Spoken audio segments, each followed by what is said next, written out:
everybody, it's TorontoUnicorn. It is DTF night at Oasis, which is down to fuck night. It is for women who like multiple men. Now, I am going in my orgy director capacity. I've got my fanny pack, I've got my whiteboard, and I have a bunch of ladies on the RSVP list who are coming to help me help them get some D. So I am going to be busy tonight. It is one of the busiest nights at the club, of course, DTF night, also known as kind of gangbang night. So come with me. It should be really fun. This is the lingerie I'm going to be wearing while I'm helping out. It was a gift from a fan on Instagram. Him and his wife are very lovely people, and they like to send me things from my Amazon wish list once in a while. Sometimes his wife gets matching outfits because they accidentally ordered them to their own house. So hopefully she's loving her nighty thingy as well. I'm loving it too. Very cute. So come with me. We're going to DTF night at Oasis. It is TorontoUnicorn with a whole bunch of people. I'm going to introduce you in case you don't recognize. Amelia, right? Amber, Goddess Amber, and S you recognize from past videos. So we just finished DTF night and we have a lot to say. Look at the action she's showing. I was able to help these lovely goddesses pick their, sexual entrees for the night. And because this is YouTube, I can't go into too much crazy detail, but I'm gonna introduce them and say what they did for the night. So, Amelia, you took a lot of men, right? I did. You did, and you were right beside your friend Amber. Yes. And you both let me pick all of the men that were coming in, and I gave them instructions, right? Yes, you did. And you guys, did you feel like goddesses tonight? Absolutely. Absolutely. What was your favorite part? Very generous. Generous, okay, good. What was your favorite parts of the night? The whole thing. The fucking, the men, the hands, your directions. Good. Hanging out with my friend. Yeah, right? When else you get to hang out and fuck beside your friend? And like, if you're straight, especially, right? Only at Oasis. Right. All right, Amber, what about you? What was your favorite parts of the night? I loved how all the men were so generous, all of them were ready and willing. So many participants wanting to come and give us pleasure, and it felt so satisfying seeing them get pleasure from pleasuring us. But with a large group of men, everyone respecting our boundaries, so it felt safe. And it's awesome that with a complete stranger, you end up just having this, even though it's in a group environment, the intensity sometimes feels like it's just even a one-on-one experience. It's true, actually, because you didn't take a bunch at the same time. Yes. You at most had 2 or 3 at the same time, and we rotated in so that there was a solid line of hard erections, because that's what you wanted, right? Yeah. And you didn't want to suck any D tonight, and you didn't want to fluff anyone, and we made it very clear that this was to be goddesses, to be appreciated, and we had a lineup of men, right?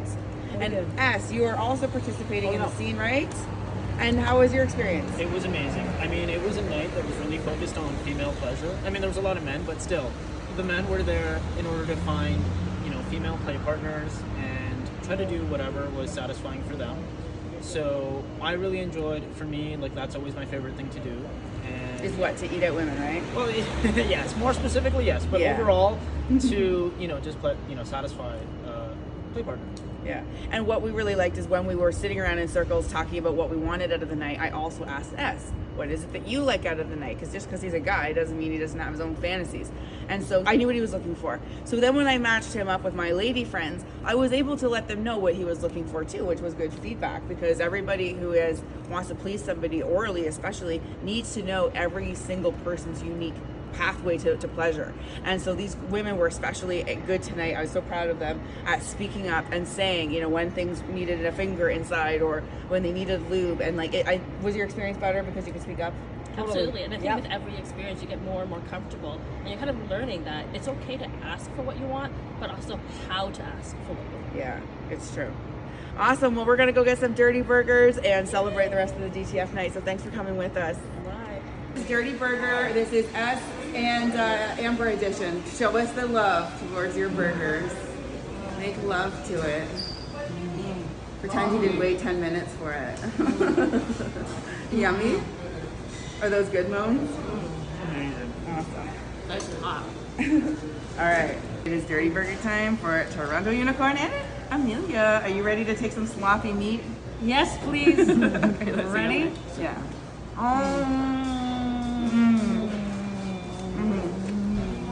So good. I've been waiting for this all my life. This is all the meat I've had in my mouth all night, and it's fucking glorious. Hey everybody, it's like 2:15 in the morning. I had more to say, so I wanted to add a little bit more to this vlog. I'll be doing a story time because there's a lot that happened this time at DTF night, so you can stay tuned for that. But I have to say that for the most part, I was able to pick a bunch of men to entertain my women friends tonight. I sat in a circle with a bunch of people at the beginning of the night, including some men, and asked them what they were looking for and like what could they have if they could have anything, and asked them what do they want to feel like. And a lot of the women wanted to be touched and wanted to feel like a goddess. So I was able to matchmake tonight and actually find men that wanted to, you know, what my women friends are looking for and kind of make it all happen. One of my friends, the gentleman, he was looking for, you know, to go down on women a lot, but also wanted really good feedback. And so I was able to speak to the women and be like, don't be so polite. Like, he wants feedback. He wants to know exactly how to please you. And so they were experiencing, you know, what it was like to be able to say, oh, I want a finger in there, or less pressure, or sucking here, or whatever. And so honestly, it was beautiful to see all sorts of people come together and have a good experience. There were some men that were picked for the, you know, gangbang, we want to call it, that were surprised to be picked, and I could tell that it made their night, and that's great. So I'm not gonna lie, we had a few things go a little bit off. So there was one gentleman who took his condom off right before he came, and then came on the girl. So that's not allowed. You have to get consent for that. That's not allowed. If I had found out that at the moment, I would have handled it, but I didn't until it was too late, and then I didn't know who the gentleman was. Having said that, there was one gentleman who, by the way, that I was very clear about the boundaries. I even used my whiteboard, and I put on my whiteboard the word menu, come in a condom, because there was no blowjobs or anything like that being offered. It's just these girls are careful about sex club environments, and they just don't want to suck a lot of random D, so they were looking to just kind of have that, you know, doggy style experience. So I was able to just write, you know, and make it clear to all the men like what they were expecting. What was not okay was that there was a few guys, mostly just this one guy, who in the middle of the scene, I was listening because I was like, overseeing the scene. And he would start by saying, well, can you just like kiss my balls or whatever? And the girl's like, no blowjob. And then he's like, well, are you sure you don't want to suck? And I looked, I was like, no renegotiating in the scene. So I'm glad that I was able to hear him, so I could say, don't renegotiate. Nobody should go into a scene saying, consenting that they're not going to want a blowjob, or they're not getting a blowjob, and then in the middle of a scene ask for one. That is not okay. It's not good etiquette.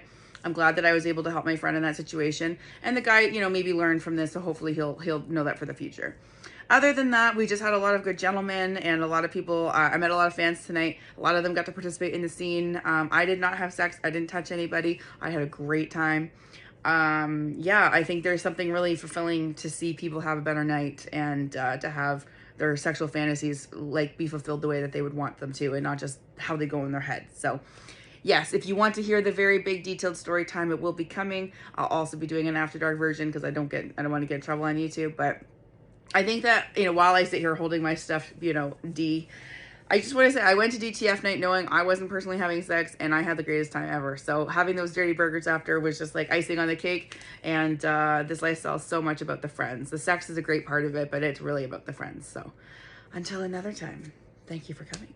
I actually also brought my queen bee dress and my fuck me dress, and I actually got to see some of my friends wear them around. A few people tried on this one and wore them around for a while in the club, which I thought was super cool. So you can get these on theswingershop.com. Lots more designs coming. I design DTF wear. What can I say?